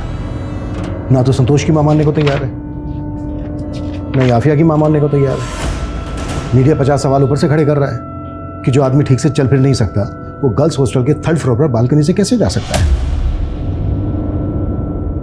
आशुतोष, कहीं ऐसा तो नहीं है कि तुमसे, तुम्हारी टीम से कहीं कोई गलती हुई है? मैंने सुना है कि उस दरमियान तुम किसी ट्रेजेडी से भी गुजर रहे थे। जी हाँ सर, लेकिन मेरी पर्सनल ट्रेजेडी का मेरी इन्वेस्टिगेशन के साथ क्या लेना देना? For me duty is first. I have tried my level best. मैंने ना तो इस केस में कोई कोताही बरती है और ना ही इस केस को रफा दफा करने की कोशिश की है। मेरे खबरों ने मुझे इन्फॉर्मेशन दी थी संतोष के बारे में कि वो एक हिस्ट्री शीटर भी है। और सर, आफिया की मौत के बाद भी ये संतोष हॉस्टल के बाहर एक चाय की दुकान पर बैठकर चाय पी रहा था, उसकी मौत की न्यूज़ देख रहा था। और जब पुलिस वहाँ से चली गई तो ये भी वहाँ से चला गया। आफिया को इतनी बुरी तरह से मारा पीटा गया। आफिया की माँ मीडिया में बार बार कह रही है कि उसके साथ रेप हुआ, लेकिन आपकी रिपोर्ट में रेप का कोई जिक्र ही नहीं है। आपकी रिपोर्ट कहती है कि आफिया के साथ रेप हुआ ही नहीं है। सर, आफिया की माँ लोगों की कई सुनी बातों में आ रही है। आफिया की बॉडी पर कपड़े नहीं थे, किसी को भी ऐसा लगेगा, लेकिन पोस्टमार्टम रिपोर्ट में रेप नहीं आया था। किलर ने आफिया को प्रेशर से मारा था सर। आई एम श्योर वो चोरी के लिए वहाँ आया होगा, आफिया के साथ झड़प हुई और उसने आफिया की जान ले ली। अगर हम तुम्हारी थ्योरी माने, संतोष ने खुद कबूल किया कि ये मर्डर उसी ने किया। ये देखिए, ये उसकी स्टेटमेंट है। आशुतोष, सस्पेक्ट से स्टेटमेंट कैसे ली जाती है कि मैं भी अच्छी तरह से जानता हूं। किसी को इतना मारोगे, कुटोगे तो हाँ बोलेगा ही ना। सर, आपको जैसा लग रहा है वैसा बिल्कुल भी नहीं है। आफिया को चोरी के सिलबट्टे से मारा गया था। एक औरत ने संतोष को वो सिलबट्टा चोरी करते हुए देखा भी था। सारे सर्कमस्टेंशियल एविडेंस संतोष की तरफ ही इशारा कर रहे थे सर, बिलीव मी। लेकिन आफिया की बॉडी के पास एक नोट मिला है, उसकी बॉडी पे लिख के तो किसी जिल्टेड लवर की ओर इशारा कर रहा है। जी हाँ सर, हमको भी ऐसे ही लग रहा था। हालांकि संतोष का कोई पास नहीं मिला हमें, लेकिन सर हो सकता है एक तरफा प्यार हो। Anyway, thank you so much. Jain sir. Jain. Abhishek, Santosh को गर्ल्स हॉस्टल लेकर आओ। सर। सर, उस घटना के बाद तो पुरानी वार्डन को अपना इस्तीफा देना पड़ा था और पिछले 2 सालों से मैं ही यही की वार्डन हूँ सर। अच्छा, ये बात बताइए।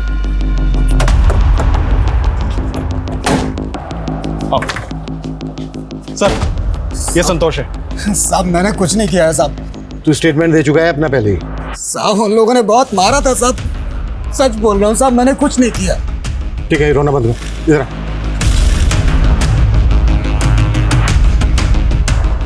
आजा आजा। चल, दीवार पे चढ़ जा।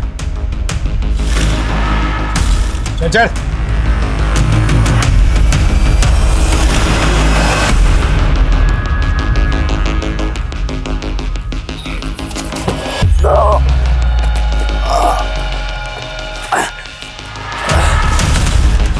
संतोष, इस बोरी को घसीटते हुए वॉशरूम तक लेकर जाए।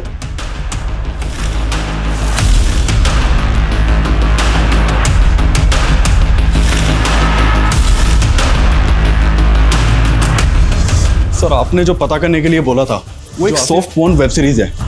और सर ये संतोष को लेके आपको क्या लगता है? देखते हैं। अच्छा, संतोष के अलावा इस केस में और किस किस पे शक था? सर एक कार्तिक और सुनील। सर ये दोनों अक्सर हॉस्टल के बाहर नेतागिरी झाड़ा करते थे और आफिया के साथ इनका झगड़ा भी हुआ था। और ये हॉस्टल का सिक्योरिटी गार्ड। इन सबको बुलाओ। ये कोई रैंडम क्राइम नहीं हो सकता। जिस किसी ने भी ये किया है वो आफिया पे नजर रखता होगा, उसको फॉलो करता होगा, उसने पूरी रेकी की होगी, तभी उसको पता चला होगा कि सारी लड़कियां एक ही कमरे में।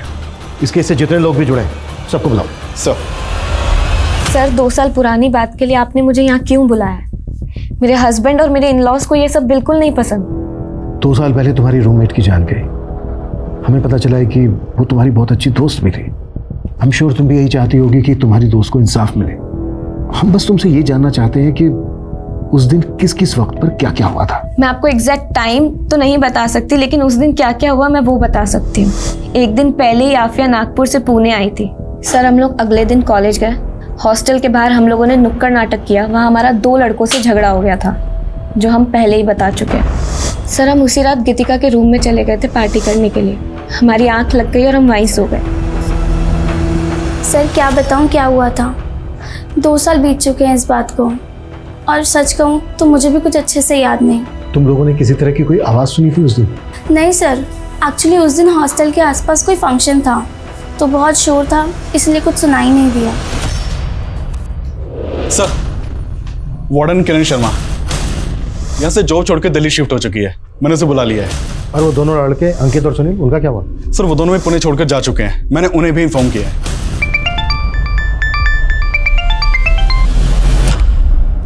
तुम्हारी वजह से मैं पंगे में फंसी हूँ। अब क्या चाहिए? क्यों फोन किया है?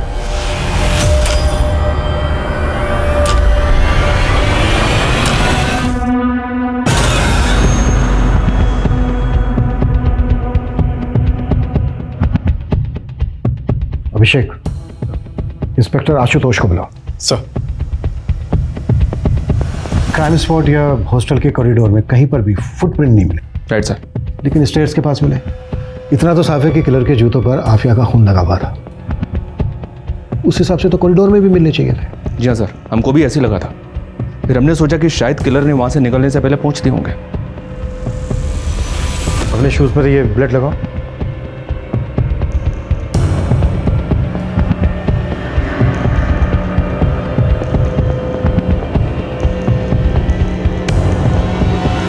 अभिषेक सर, साफ करो ये फुटप्रिंट।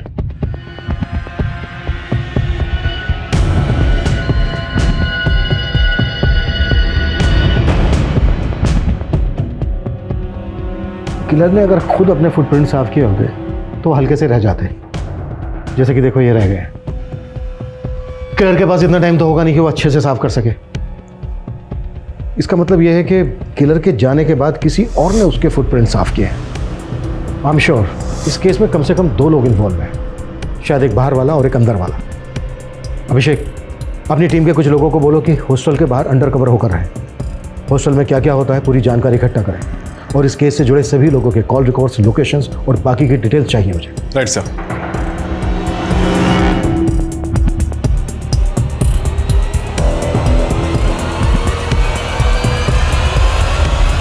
सर लोगों की बातों से मैं इतना परेशान हो गई थी कि मुझे पुणे छोड़कर दिल्ली शिफ्ट होना पड़ा। और उस दिन जो कुछ भी हुआ था मैं पहले ही सब कुछ बता चुकी हूँ। इसके अलावा मुझे कुछ भी नहीं पता। सर उस वक्त अक्ल नहीं थी, इसलिए नेता वेता के चक्कर में लगे रहते थे। लेकिन अब बात समझ में आ गई कि जब घर में पैसे और नौकरी की बात होती है कोई नेता हाथ थामने नहीं आता। सर पहले ही हमारी बहुत बदनामी हो चुकी है। बीवी बच्चे वाले हैं सर हम। सर बहुत मुश्किल से हमने फिर से अपनी ज़िंदगी शुरुआत की है। अब हमें बख्श दीजिए सर। हमें पुलिस वालों ने बहुत मारा साहब। हम तो बोल बोल कर थक गए थे कि हमने कुछ नहीं किया। वो तो माता रानी का शुक्र है कि आप लोगों ने उस राक्षस को पकड़ लिया, वरना तो हमें ही सूली पर चढ़ा देते। गरीब की सुनता ही कौन है। सर कोई छोटा सा भी ऐसा क्लू नहीं मिल रहा है जिससे हम ये जान पाए कि इसमें किसी और की इन्वॉल्वमेंट है, पर हम कोशिश कर रहे हैं sir. I will keep you update sir. Abhishek sir, call records की क्या अपडेट है? सर ये उन सबके ही मोबाइल रिकॉर्ड्स हैं सर, बाकी सब तो क्लीन है। एक बस गीतिका के मोबाइल पे नागपुर से कॉल आ रहे थे, वो भी आफिया के घर के पास के पीसीओ से। इससे क्या साबित होता है? हो सकता है उसकी कोई जान पहचान वाला हो सकता है सर। लेकिन गौर करने वाली बात यह है कि गीतिका को 2 साल पहले तक ये कॉल्स आ रहे थे और आफिया के मर्डर के बाद से गीतिका को ये फ़ोन कॉल आना बंद हो गए। और अब जब ये केस दोबारा से रीओपन हुआ है तो गीतिका को उसी पीसीओ से दोबारा फ़ोन आ रहे हैं। बुलाओ गीतिका को। सर।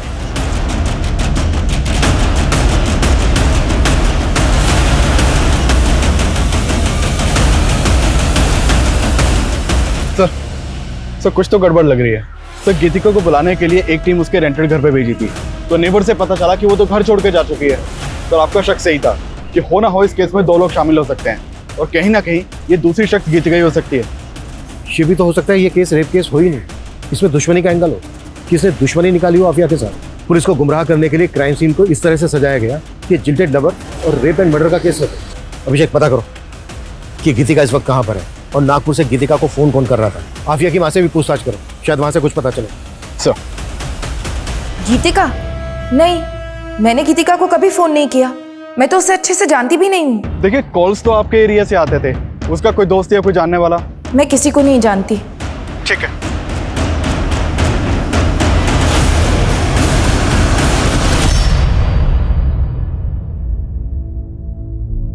जी भाईजान, सबसे ज्यादा नंबर लाई है आपकी आफिया।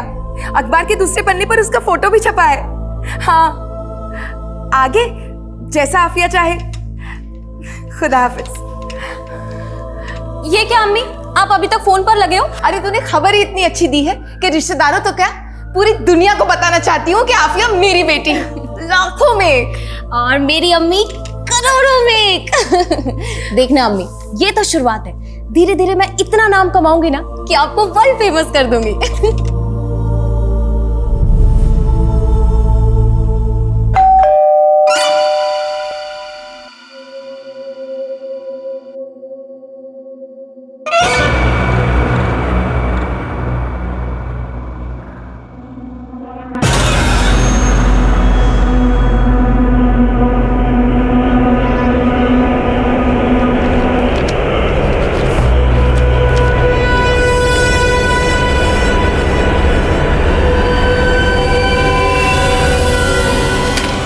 लिखा है कि बेटे सिद्धार्थ ने मेरी बच्ची को मारा है।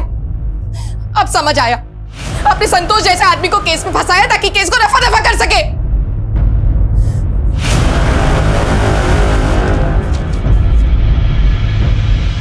सर मैंने कहा ना आपसे, मैं किसी आफिया को नहीं जानता, बस न्यूज में देखा था 1-2 बार। हमने तुम्हारी 2 साल पहले की मोबाइल डिटेल्स निकलवाई थी। आफिया की फ्रेंड शगुन, जानते हो ना, बहुत बातचीत होती थी, दोनों में टच में थे, मिलना जुलना भी था। हाँ सर, मेरा सिद्धार्थ के साथ अफेयर चल रहा था। सर मैंने आपसे एक बात छुपाई थी। असल में उस रात हम सारी लड़कियां गीतिका के रूम में छुपके से पार्टी कर रहे थे, जिसमें मैंने सिद्धार्थ को भी बुलाया था।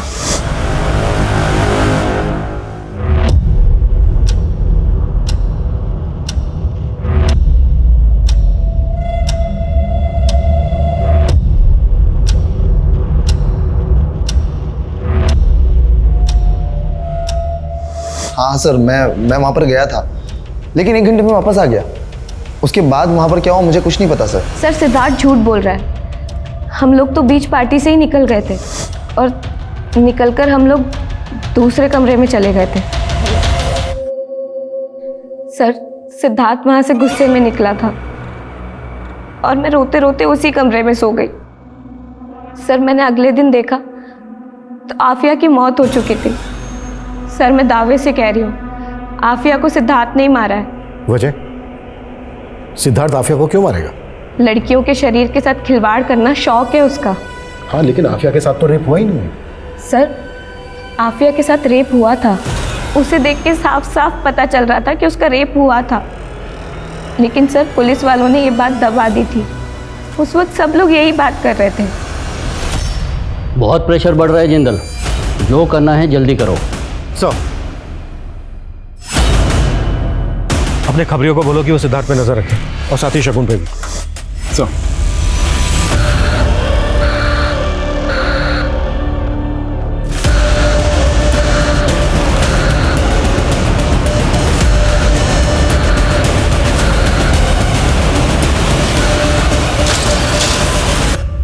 सर ये सिद्धार्थ तो बार बार यही कह रहा है कि वो उस रात वहां था ही नहीं।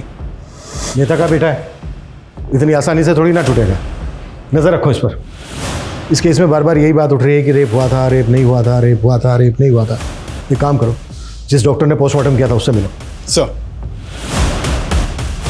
सर सर आफिया की बॉडी के ऊपर ब्रुटैलिटी के निशान थे, खरोंच, बाइट मार्क्स, लेकिन डॉक्टर का कहना है कि उसका रेप नहीं हुआ था। अभिषेक, आफिया के स्केलेटन की दोबारा से जांच करवाओ, हो सकता है वहाँ से कुछ मिल जाए। कोर्ट उसके घर वालों से परमिशन लो। Yes sir.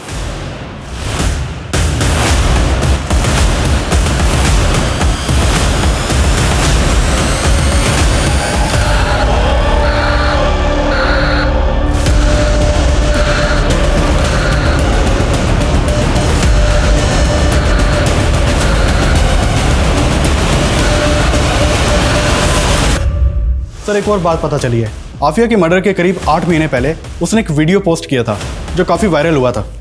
ये देखिए सर। सर ये वीडियो आफिया के हॉस्टल का ही है। इसमें वॉशरूम में एक आदमी एक लड़की का वीडियो बना रहा है। सर एक और बात, हॉस्टल का सिक्योरिटी गार्ड जिसने हमसे ये बताया था कि इस कांड के 6 महीने के बाद उसने नौकरी छोड़ दी थी और वो अपने गाँव चला गया था। सर पता चला है कि वो पुणे में ही और बिजनेस कर रहा है। खबरियों ने बताया कि आफिया के मर्डर के बाद उसके पास काफ़ी पैसे आना लगा था। बुलाओ। सर बताते हैं साहब, हमें ये पैसे उस हॉस्टल की वार्डन किरण मैडम ने दिए थे। किरण मैडम शादीशुदा थी, लेकिन यहाँ अपने पति से अलग रहती थी और उनका अफेयर भी चल रहा था अनिल राठी के साथ में। वो हमेशा यहाँ आया जाया करता था और उसका आफिया के साथ में पंगा भी हुआ था। उसकी इतनी हिम्मत हुई कैसे? हर जगह मेरी बेइज्जती हो रही है। अरे तुम्हें ताका-झाकी करने की जरूरत क्या थी? और वीडियो बनाया क्यों? तुम्हारे चक्कर में मेरी भी जॉब जाएगी। आफिया प्लीज, अनिल से गलती हो गई और वो वीडियो सोशल मीडिया से हटा दो। और अगर कॉलेज कमेटी पूछे तो बोलना कि वीडियो बिल्कुल नकली था। सॉरी मैम, लेकिन मैं ऐसा बिल्कुल नहीं करूँगी। आफिया, बहुत तमाशा हुआ था साहब हॉस्टल कमेटी में। अनिल का आना जाना भी बंद करवा दिया था। कमेटी ने वार्डन मैडम को एक मौका दिया था, लेकिन उसके बाद भी अनिल अक्सर छुप छुप कर वहाँ आया करता था। उस रात भी आया था? पता नहीं साहब, हम सो गए थे। जब सुबह उठे तो देखा कि किरण मैडम। हाँ, मैं किरण से मिलने जाता था, लेकिन उस रात नहीं गया था। तो फिर गार्ड को इतने पैसे क्यों दिए थे? सर गार्ड ने मुझे फुटप्रिंट साफ करते हुए देख लिया था। वो मुझे ब्लैकमेल कर रहा था और मुझे लगा कि रात में अनिल आया हो। आफिया को बहुत बेरहमी से मारा गया था और आपके और अनिल के पास तो मोटिव भी था आफिया को तड़पा तड़पा के मारने का।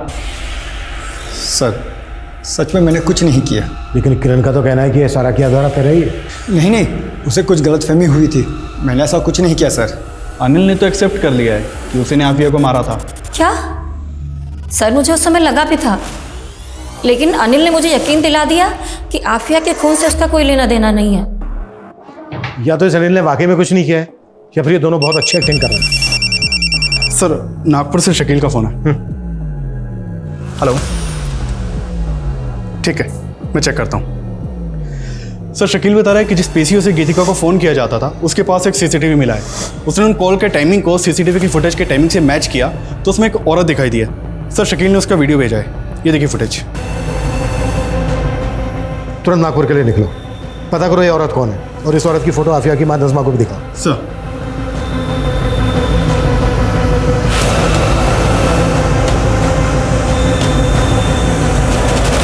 हाँ सर, मैंने फ़ोन किया था गीतिका को और बोला था कि उस आफिया पर नज़र रखे, क्योंकि आफिया का मेरे शौहर के साथ अफेयर चल रहा था। क्या है ये? हाँ, क्यों इसकी फोटो अपने वॉलेट में लिए घूमते फिरते हो? हाँ, मैं प्यार करता हूँ आफिया से और निकाह भी करके रहूंगा। मैं आफिया का पीछा किया करती थी ये जानने के लिए कि वो मेरे शौहर से मिल रही है या नहीं, लेकिन मैं पुणे में उसका पीछा नहीं कर सकती थी, इसलिए मैं उसके हॉस्टल की एक लड़की गीतिका से मिली। मैंने उसको पैसे का लालच दिया तो वो तैयार हो गई थी। कहीं ऐसा तो नहीं है कि अपने गुस्से की वजह से तुमने ही आफिया के साथ ये सब कुछ करवाया? नहीं सर, मुझे क्या पड़ी है मैं किसी के साथ कुछ करूं। ऐसी लड़कियों को ऊपर वाला खुद ही सजा देता है और उसका तो पूरा खानदान ही ऐसा है। मतलब? सर उसके अम्मी को उसके अब्बू ने गुस्से में तलाक दे दिया था, फिर वापस आए बीवी के पास रोते हुए। अपने शौहर से वापस निकाह करने के लिए उसको पहले अपने देवर अशफाक से निकाह करना पड़ा, ताकि अशफाक नज़मा को तलाक दे और नज़मा फिर से अपने शौहर के साथ निकाह कर सके। जी, लेकिन उससे पहले ही उनको हार्ट अटैक आ गया और उनकी मौत हो गई। लेकिन उनकी मौत के बाद अशफाक ने नज़मा को तलाक नहीं दिया, उल्टा दोनों माँ बेटी का जीना हराम कर रखा था। अशफाक जानता था कि अगर वो नज़मा को तलाक दे देगा तो इतने बड़े घर की मालकिन वो दोनों माँ बेटी अकेले बन जाएंगी। उन दोनों माँ बेटी की जिंदगी खुद तो बर्बाद थी और बेटी मेरे शौहर के साथ चक्कर चला के मेरी जिंदगी बर्बाद कर रही थी। तबस्सुम झूठ बोल रही है सर, ये सब बेकार की बातें। मेरी बेटी इकबाल से प्यार करती ही नहीं थी। तुझे मेरी कसम पता क्या कुछ चल रहा है तेरा इकबाल के साथ? अम्मी कम से कम आप तो मेरा यकीन कीजिए। इकबाल भाईजान को मैं सिर्फ अपना भाई मानती हूँ और कुछ भी नहीं। लेकिन ये बात आपने हमसे पहले क्यों नहीं बताई? मैं आपको क्या क्या बताऊं और किस किस के बारे में बताऊं सर? अकेली औरत की तो पूरी दुनिया ही दुश्मन होती है। सर मैं आफिया से बहुत प्यार करता था और वो भी मुझसे प्यार करती थी। आफिया प्यार नहीं करती थी तेरे से। आफिया की मौत में ऐसे ही किसी इंसान का हाथ है जो एक तरफा प्यार करता था उससे। नहीं सर, ये आप क्या कह रहे हैं? मैंने आफिया के साथ ऐसा कुछ भी नहीं किया है। साहब मैं मानता हूँ कि साहब मैं आफिया को पसंद नहीं करता था साहब, लेकिन साहब मैं इतना बड़ा भी जानवर नहीं हूँ कि अपनी सगे भाई की बेटी के साथ ऐसी घिनौनी हरकत करूँ साहब। और मैम ये आपका ऑर्डर। Thank you. मैम आपके लिए कुछ और भी है।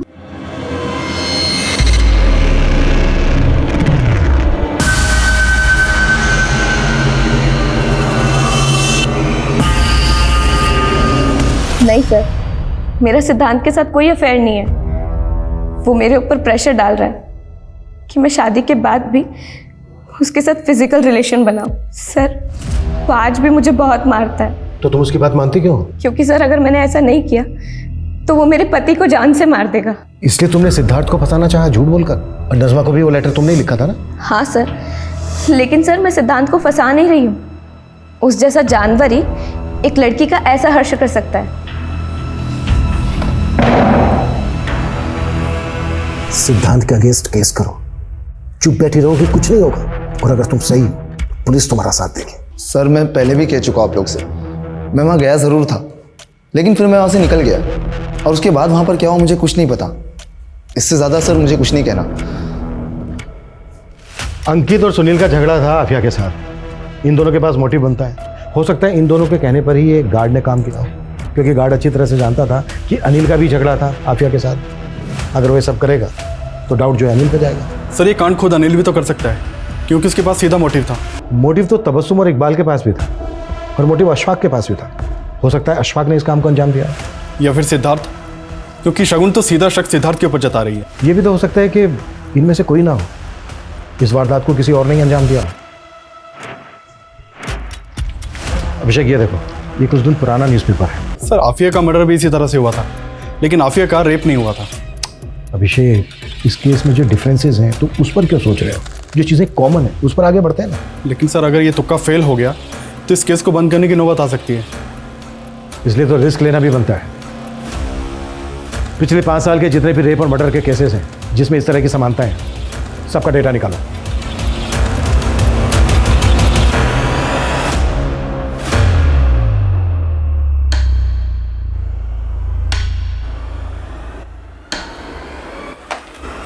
सर हमारे केस से सिमिलर 5 केसेस मिले हैं, भोपाल, गया, सूरत, धर्मशाला और औरंगाबाद में। सर सारे विक्टिम्स को तड़पा तड़पा कर मारा गया था।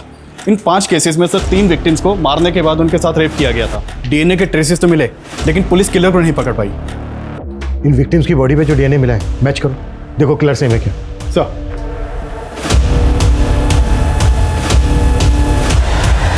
बाय मम्मा।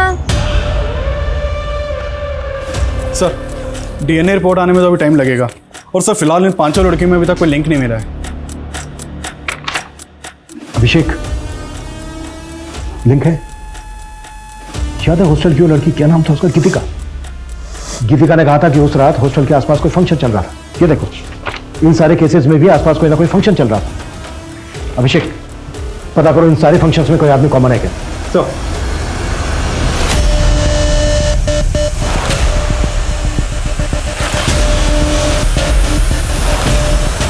जो डिटेल्स निकालने के लिए बोली थी अब तक मिली क्यों नहीं है मुझे? सर आपका शक सही निकला। एक आदमी का पता चला है जो हर लोकेशन पे मौजूद था। ये सर ये अलग अलग शहरों में अलग अलग कैटरिंग के लिए काम करता है। मैंने मोबाइल ऑपरेटर से इसकी डिटेल निकलवाई तो पता चला कि ये मुंबई में है। अभी तुरंत मुंबई पुलिस से कांटेक्ट करो, इस आदमी को ट्रेस करो। इससे पहले कि किसी और लड़की को अपना शिकार बनाए, हमें इसे रोकना होगा। Quick fast. सर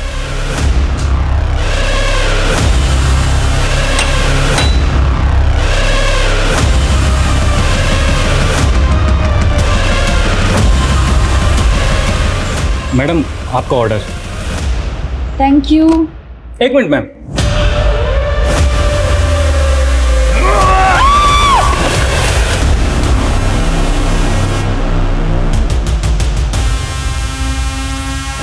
रघु चल। देख, शुरू से अब सच सच बताना शुरू कर। हमें दूसरे केसेस में भी डीएनए सैंपल मिले। इसे छुपाने से कोई फायदा नहीं है। छुपाना? छुपाना कौन चाहता है सर? पहले पकड़ लेते, पहले बता देता। हाँ, मैंने उन सारी लड़कियों का खून करके उनके साथ बलात्कार किया। हेलो मैम, आपके लिए ऑर्डर। Thank you. खून देखकर मुझे बड़ा मजा आता है। उसी से मैं वो क्या कहते हैं, एक्साइटेड होता हूं। आफिया को क्यों मारा? उसके ऊपर तो मेरी बहुत पहले से नजर थी, पसंद आ गई थी वो मुझे, तो सोचा मिल के आता हूं।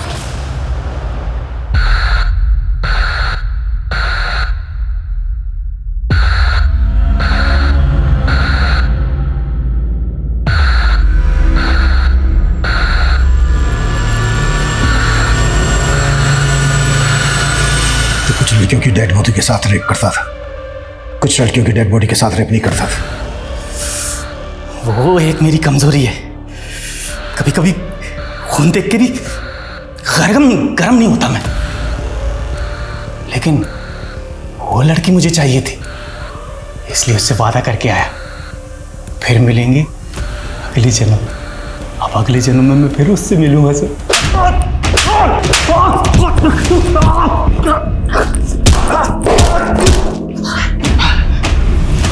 ये तेरा आखिरी जन्म है। इस वक्त रघु न्याय की हिरासत में है। पुलिस जल्द ही उसके खिलाफ कोर्ट में चार्जशीट फाइल करेगी। रघु ने अपने स्टेटमेंट में यह कबूल किया कि पिछले 3 सालों में उसने कई लड़कियों को मॉलेस्ट किया था, उनके साथ जबरदस्ती की थी, लेकिन कभी किसी लड़की ने रघु के खिलाफ शिकायत दर्ज कराने की हिम्मत नहीं की। और शायद इसी वजह से रघु की हिम्मत और बढ़ी। रघु का कोई क्रिमिनल रिकॉर्ड ना होना भी एक अहम वजह था कि इतने सालों में रघु कभी पुलिस की रडार में नहीं आया। हमारा डर ही रघु जैसे विकृत लोगों का हथियार होता है। आफिया एक निडर लड़की थी। वो इस बात को अच्छी तरह से समझती थी कि लड़कियों की खामोशी ऐसे मनचलों का हौसला बढ़ाती है। आफिया अब वापस लौटकर नहीं आएगी, लेकिन आफिया के भीतर अपने स्वाभिमान के लिए लड़ने का जो जज्बा था, उससे हम सबको सीख लेनी चाहिए। औरतों के लिए सुरक्षित समाज बनाने के लिए जरूरत है इस सितम के खिलाफ आवाज उठाने की। जब तक हम चुप रहेंगे, सितम का ये सिलसिला यूं ही चलता रहेगा। ये चीखें खामोश नहीं होंगी। अब मैं सोनाली कुलकर्णी आपसे विदा लेती हूँ। फिर मिलेंगे क्राइम पेट्रोल सतर्क जस्टिस रीलोडेड के एक नए केस के साथ। तब तक मास्क पहने, सैनिटाइजर का इस्तेमाल करें और सोशल डिस्टेंसिंग का ध्यान रखें। अपना और अपने परिवार का ख्याल रखें। देखते रहिए क्राइम पेट्रोल सतर्क जस्टिस रीलोडेड। जय हिंद। क्राइम पेट्रोल के और भी दिलचस्प कहानी देखने के लिए हमारे चैनल को सब्सक्राइब करें और बेल आइकॉन दबाना न भूलें।